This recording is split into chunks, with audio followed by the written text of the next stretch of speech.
Hello everyone, আসসালামু আলাইকুম। আপনারা সবাই কেমন আছেন? আশা করি সবাই ভালো আছেন, আমিও ভালো আছি। আজকে আমি নতুন একটি রেসিপি নিয়ে আসছি, যে রেসিপিটা আপনাদের সবারই ভালো লাগবে। তো এটা খেতেও অনেক স্বাদের হয়।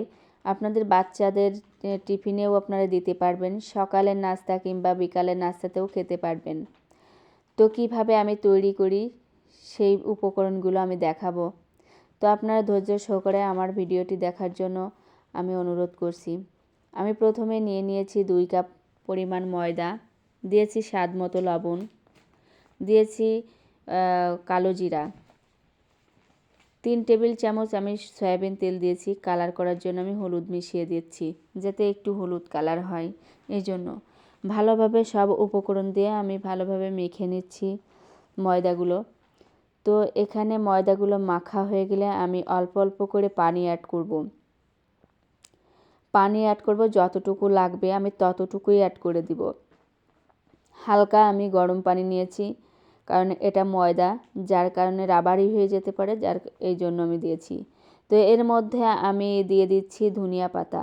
ধনিয়া পাতার ঘ্রাণটা অনেক সুন্দর লাগে, টেস্টও অনেক ভালো।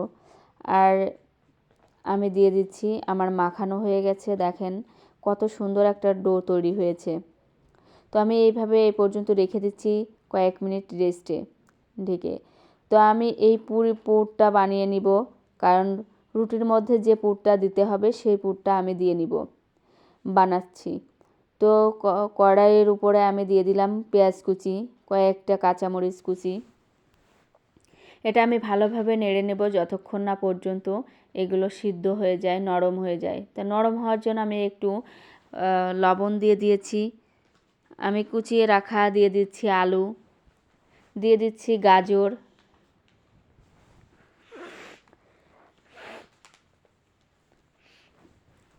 দিয়ে দিলাম ফুলকপি।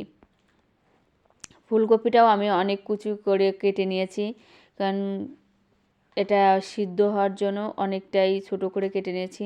দিয়ে দিচ্ছি মিশিয়ে আপনার হলুদ, স্বাদ মতো লবণ,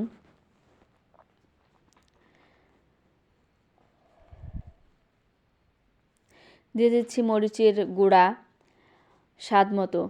বেশি ঝাল দেওয়া যাবে না, কারণ বেশি মরিচ হলে দেখা যাচ্ছে বাচ্চারাও খেতে পারবে না। আর এই জন্য এর মধ্যে অল্প মরিচই দিবেন, যার কারণে কাঁচামরিচটা দেয়া হয়েছে।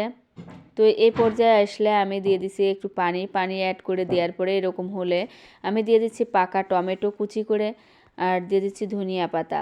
আমি নেড়ে চেড়ে নিব। এর মধ্যে মিশিয়ে দেব 1 কাপ পরিমাণ সুজি। আসলে এটা পুষ্টিকর একটা খাবার, কারণ এই খাবারের মধ্যে কোনো রকম কোনো কিছু নেই, কারণ এখানে যা যা কিছু আছে সবই শরীরের জন্য উপকারী। টেস্টটা হওয়ার জন্য আমি সামান্য স্বাদ মতো চিনি দিয়ে দিলাম। আর এ পর্যায়ে আমি নামিয়ে নেব। দেখেন গ্রেভিটা কত সুন্দর হয়েছে।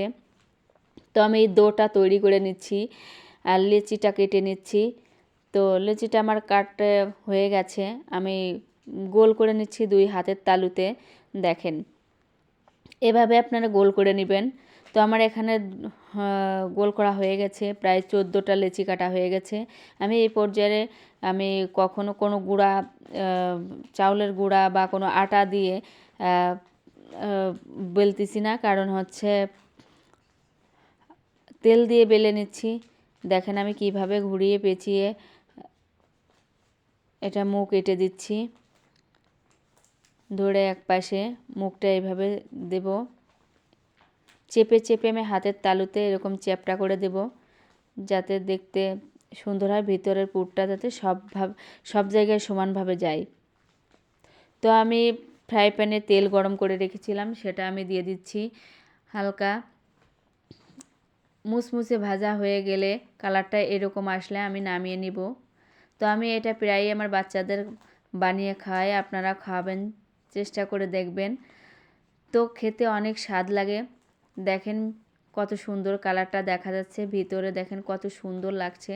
একবার হলেও ট্রাই করে দেখবেন, অনেক টেস্টি খাবার, এটা অনেক পুষ্টিকর খাবার বাচ্চাদের জন্য, বড়দের জন্য।